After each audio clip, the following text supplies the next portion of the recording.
the previous durus, we addressed too many aspects of this hadith, like isnad, like meanings of the words of the hadith, and some lessons and matters that we learn from this hadith. One of the most important things that we learn from this hadith is the wakala and sadaqah.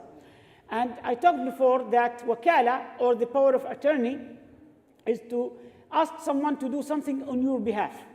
And here we have to make sure that this person is honest, and also that this person has the ability to do this job through his knowledge, experience, power, whatever it needs. We should make sure that this is the suitable person to do it. And the wakala is permissible in Sharia, unless someone is giving wakala in something haram. So you cannot ask someone to sell مثلا, or to buy alcohol, or to sell something haram to others on your behalf. Or also for attorneys, when someone hires them to do or to represent them in the court, if they know that this person is asking for, or his case, or the case is not just, is not a just case, they should not accept this. They should not do this job, because they are like representing someone who is asking for something which is not permissible for him.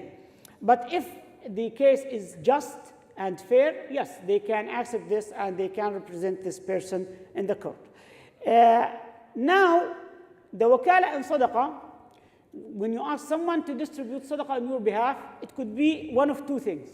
You could give this person the money to distribute, to deliver to the needy ones, for example. Or you can ask this person to pay from his own, and you pay him later. And both of them is permissible. In the hadith, it is mentioned that the father of man, Yazid ibn al-Akhnas, gave the money to someone to give it to or to deliver it to the needy people. Now, this person is known as wakil. Wakil, which is the one who received the power of attorney to do the job on your behalf. So this wakil should do exactly what the muwakkil, the one who gave him the power or hired him, he should do exactly what he asked him to do. For example, if he said, I need this money to go to orphans, he cannot take it and give it to build a masjid or to build a school. It should go to orphans. I need this money to go as food to the needy people, for example, in Gaza. He cannot change it to send food to other needy people, or to send something else. Unless there is, in some specific cases, they can change it, but basically they cannot. Also, this person, sometimes it will be, the wakala will be general. He say, take this money, do whatever you see the best of khair with it. So here he has many choices. He has too many options. He can give it to orphans, to needy ones, to build a masjid, to build a school, to dig a well, whatever, because he did not ask him to do a specific thing. In this case, he can do whatever he is allowed to do, but he cannot take it for himself, for example, or give it to someone who is not in need. But if they give this person the money, for example, to give it to orphans in this town, he cannot give it to orphans in another town, for example.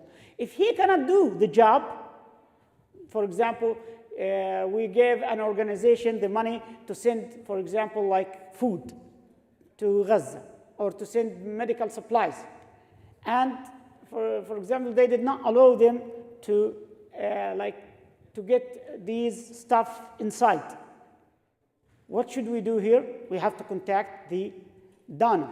The donor, we have to ask this person, what should we do now? Do you want us, unless there is an agreement before that if we cannot deliver it to Gaza, we will deliver it to somewhere else, for example.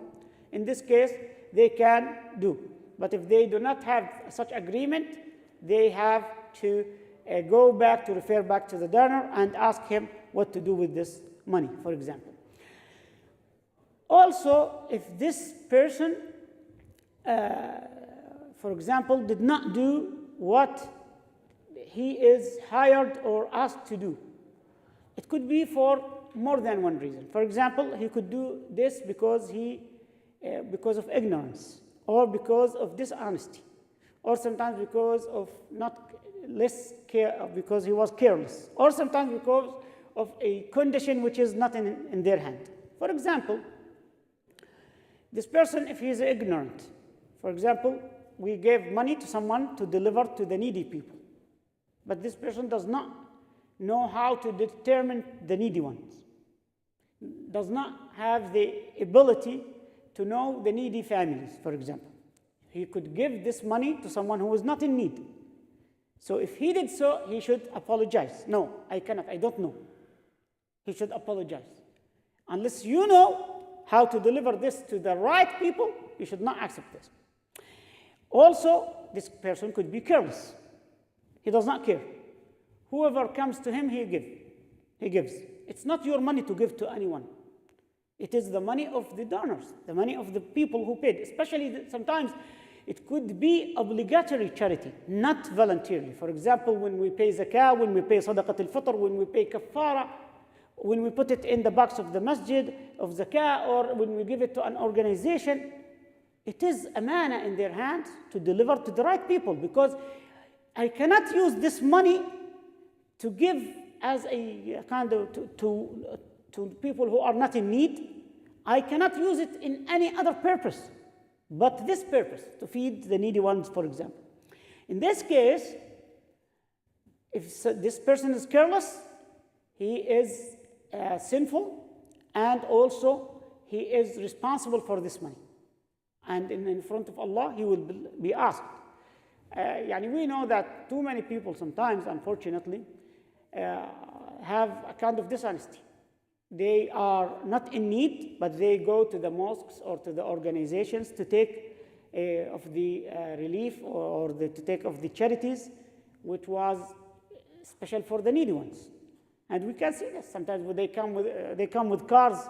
We as workers in the masjid do not even dream to have such cars. They come in Mercedes or Maybach, ولا شو اسمه هذا بوك, and they come in very fancy cars, or sometimes with very fancy هذول handbags ولا jewelry. You know that these people are not in need. Why you are here? And sometimes they do it with the government funds. Some of people, like, sometimes they when they fill their taxes, because they receive their payments in cash, but they do not fill the right amount of taxes, but then they receive benefits from the government. You should not take what is not yours, what is not right for you, because in this case, they are taking the rights of the needy ones.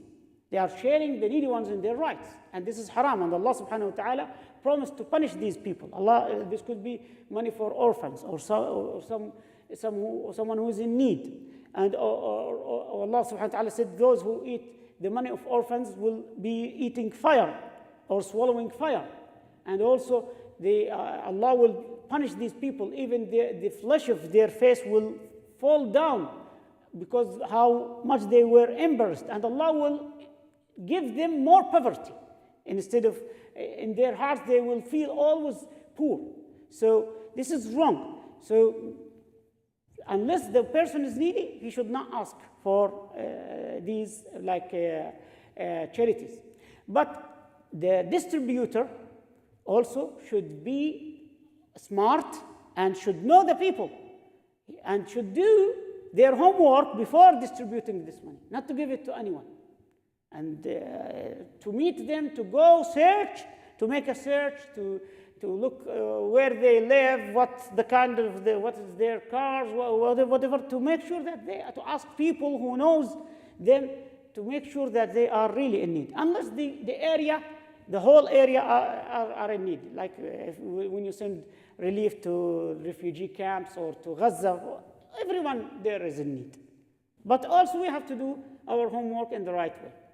Anyway, this person also could do it because of dishonesty, by taking this amount of money, this charity, for himself or for his relatives or for his family or whatever. This is wrong and this is haram. Yes, they can receive a salary, but it should be a salary not more and not less than the regular salary. If you are like an accountant in a relief organization, you should leave a fair salary as any accountant who works in any other company, but not more than that or less than that. Unfortunately, most of those who work with the nonprofit organization are receiving less than what they deserve, but some of them, if they are in charge, if they have the power, sometimes they put high salary for themselves. This is not allowed to them. And sometimes it could happen because of conditions not in their hands. For example, we are sending like food for our brothers in Gaza, but the Zionists attacked the caravan and destroyed it. In this case, it's not something that we have power on. Allah will accept and will reward the payers, the donors, and we have the excuse. We are excused. And sometimes, for example, they leave the trucks for a long time in this summer until the food will rotten and become expired or not good to be consumed by human beings. In this case, it's not our fault. So in this case, we are excused. نسأل الله رب العالمين أن يلهمنا الصواب وأن يوفقنا لما يحب